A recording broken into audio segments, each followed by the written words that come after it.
Highgate Cemetery is a place of burial in North London where around 170,000 people are buried, with around 53,000 graves across both west and east side.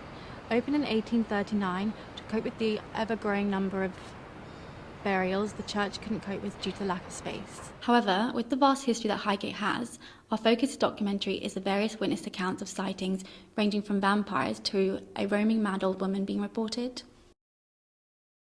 When did this happen? It happened at 4 p.m. after the cemetery shut. My partner and I had travelled a long way to visit the cemetery, but arrived slightly late. We begged the gatekeeper to let us in, and he allowed us to stay for 20 minutes.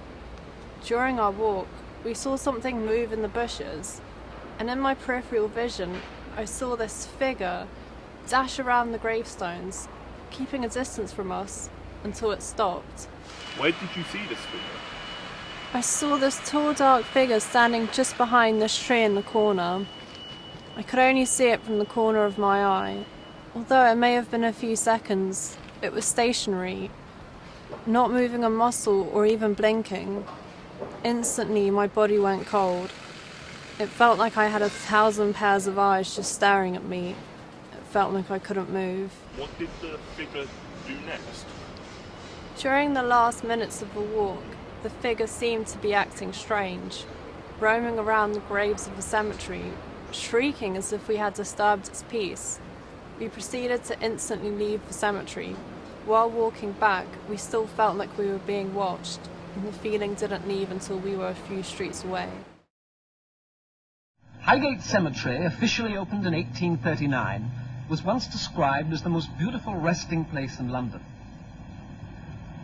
There are two cemeteries now. The one where Karl Marx is buried has become a communist shrine. But the other, the older private cemetery across the road, is now a forest of graves.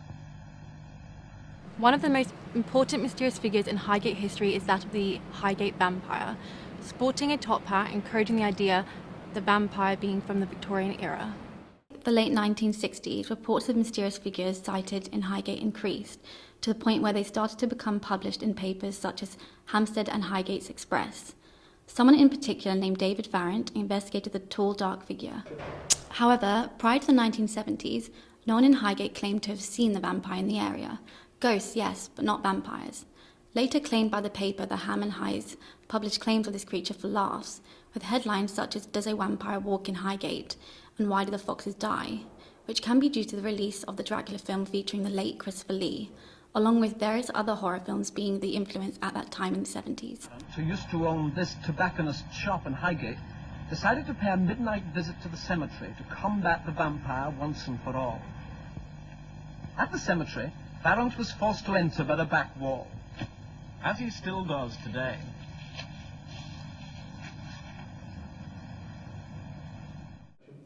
However, also in the 1970s, David Farrant was arrested for the vampire hunting, later doing a reenacting of what happened on the night at Highgate.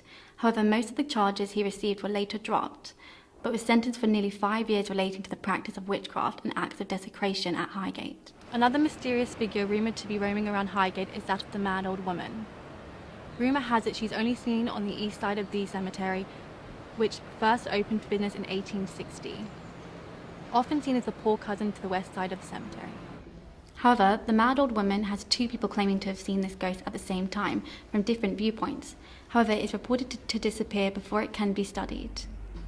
The claimed story behind the mad old woman is that her children are buried at Highgate and is roaming the ground after she murdered them. Various reports state that her thin hair streamed behind her as she passes swiftly among the mouldering tombs. However, the reports claiming about the mad old woman has never stated how the crimes were discovered, although a tradition at Highgate may be able to explain this as a folk tale origin. In January 1845, the Morning Chronicle reports a number of boys were playing in the fields near the cemetery where one climbed up a tree and somehow got into the tree's trunk, where they discovered the body of a child. The crime was never solved, but the news of what happened would have spread throughout the community. To conclude about the tall, dark figure known as the Highgate vampire is that there never was a vampire, as lack of evidence and victims, along with papers publishing about it, seems to have been a hoax on the public. Due to the influence of horror films at that time, to be noted can be Dracula featuring Christopher Lee. As well as for the mad old woman, we can infer that it could have been a local bogey woman. It is also possible that it could have been an urban legend that was passed on from various generations for when their children were naughty and was told so that they would behave.